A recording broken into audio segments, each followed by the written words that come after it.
আচ্ছা, আমি একটা আজকে স্পেসিফিক দুটো তিনটে বিষয়ের উপর আলোচনা করবো, আর কয়েকটা মিনিট নেবো।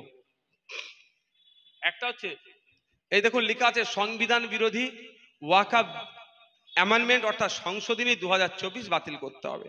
এই বিষয়টা অনেকে চর্চা করেছে। আমি একটু পয়েন্ট ধরে ধরে কয়েকটা পয়েন্ট বলবো, আপনাদের বলি। তার আগে বলি, এই ওয়াকফ বিলটা নিয়ে পুরো কেমন নাটক হতে যাচ্ছে জানেন? ঠিক সিএ এর সময় মনে আছে ক্যাকা ছিচি করেছিল, মনে আছে আপনাদের? আর যখন ভোটাভুটি হচ্ছিল এটা কোথায় গিয়েছিল? পেছনে দরজা দিয়ে পালিয়েছিল। এরা বলছে রাজ্যের ওয়াকফ বাঁচাও, রাজ্য সরকার বলছে ওয়াকফ বাঁচাবো, কিন্তু যারা বলছে ওয়াকফ বাঁচাবো তারাই ওয়াকফ লুটে রেখে দিয়েছে। এই আপনাদের এই হাড়ুয়া বিধানসভার মাজারটা নাম বলো, হারোয়ার পীর গুরাচাঁদ রহমতুল্লাহ মাজারের যে উনার সম্পত্তি কত জানেন? 900 কত বিঘা ওয়াকফ প্রপার্টি আছে। আজকে চুরি হতে হতে হতে হতে হতে এখন 100 বিঘাও আর নাই। হ্যাঁ, ও বাবা, 92 শতকে এসে পৌঁছে গিয়েছে। মানে ভাবতে পারছেন কারা লুটেছে এটা? বিজেপি তো পশ্চিমবাংলা এখনো ক্ষমতায় আসেনি। তাহলে বিগত যে সরকারগুলো ছিল কারো একজন লুটেছে, সবাই একটু একটু করে নিয়েছে। নিয়ে এখন বিজেপি ওই 92 শতক বাকি আছে, বিজেপির এবার নজর হচ্ছে ওই 92 শতকটা ভাই আমাকে দিয়ে আমি পকেটে ঘুরি। এই হচ্ছে সংশোধনী ভাই। মানে যা এতদিন যারা লুটেছে রাজ্য স্তরে লুটেছে, সেন্ট্রালি বিজেপি লুটতে পারেনি। ওয়াকফ কাউন্সিল অফ ইন্ডিয়ার সিডব্লিউসি সরি সেন্ট্রাল ওয়াকফ কাউন্সিল এতদিন লুটতে পারেনি। লুটেছে কিভাবে? রাজ্যের ওয়াকফ বোর্ডের মাধ্যমে।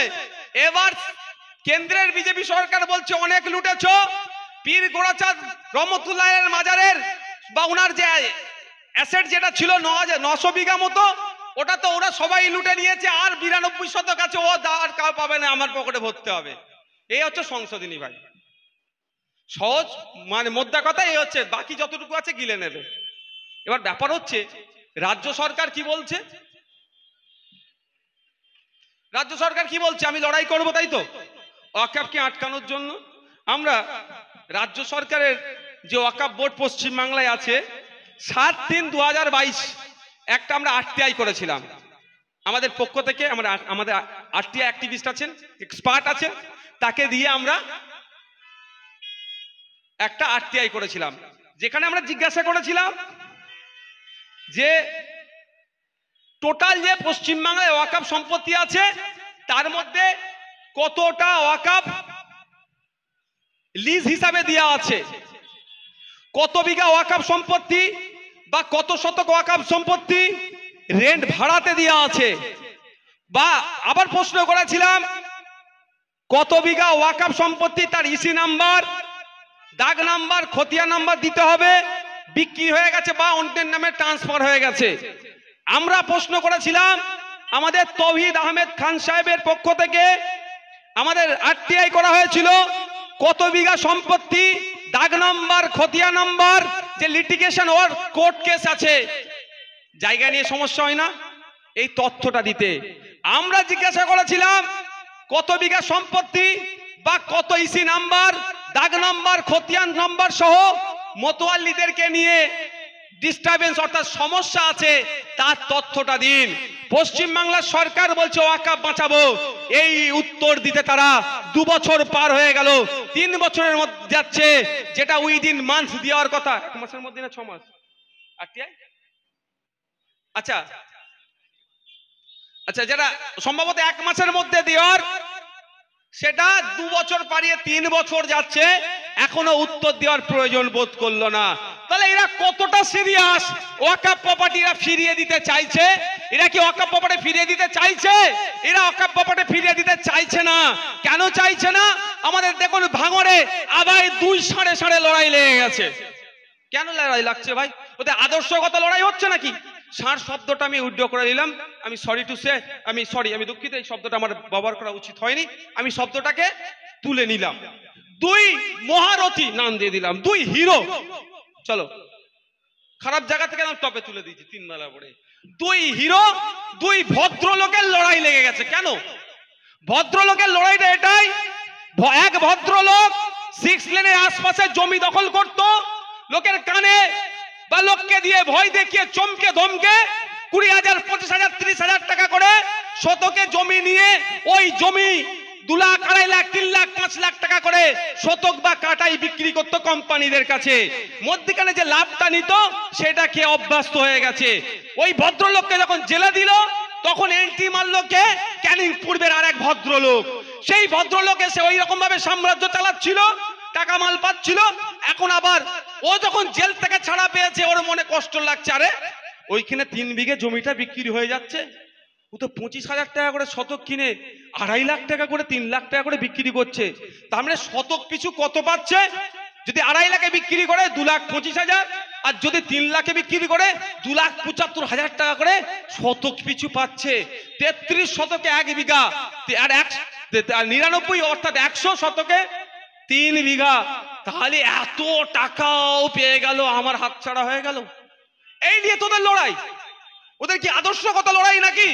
যে ভাঙড়ের হসপিটালটাকে সুপার স্পেশালিটি করতে হবে, ভাঙড়ে হিমঘর তৈরি করতে হবে, ভাঙড়ের ছেলেদের জন্য স্পোর্টস কমপ্লেক্স দিতে হবে, ভাঙড়ে নতুন বাসুর তৈরি করতে হবে, এই আদর্শগত ওদের লড়াই নয়।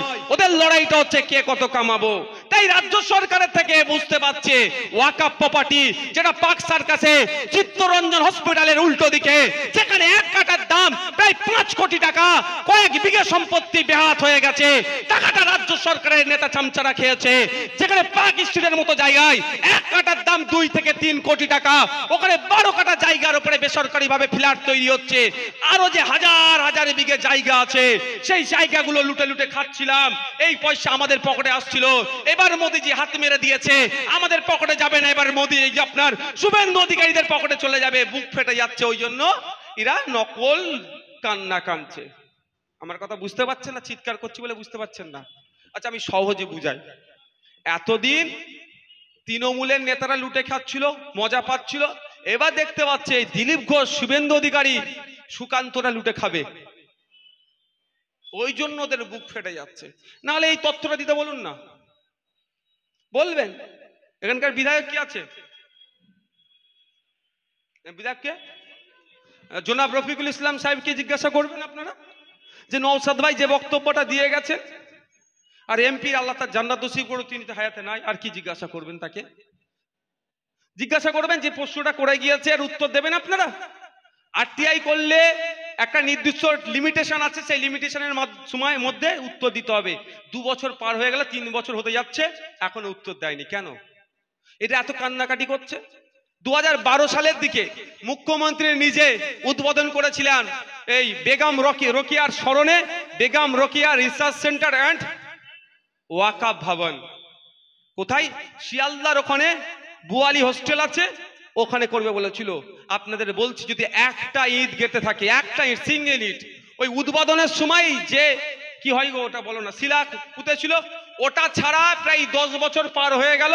যদি একটা ইট গেতে থাকে, আমি চ্যালেঞ্জ করে বলছি, যদি প্রমাণ আপনারা করাতে পারেন যে এটা আমি বলার আগে ইটটা গেটেছে, তাহলে আমি আমার সদস্য পদ ছেড়ে দেবো। এত বড় চ্যালেঞ্জ দিলাম। কোথায়? শুধু আপনাকে আমাকে ভুল বুঝানোর জন্য, আপনাকে আমাকে ভুল বুঝিয়ে কিছু একটা হবে, লুটে নিচ্ছে। তাই আমাদের এর বিরুদ্ধে লড়াই।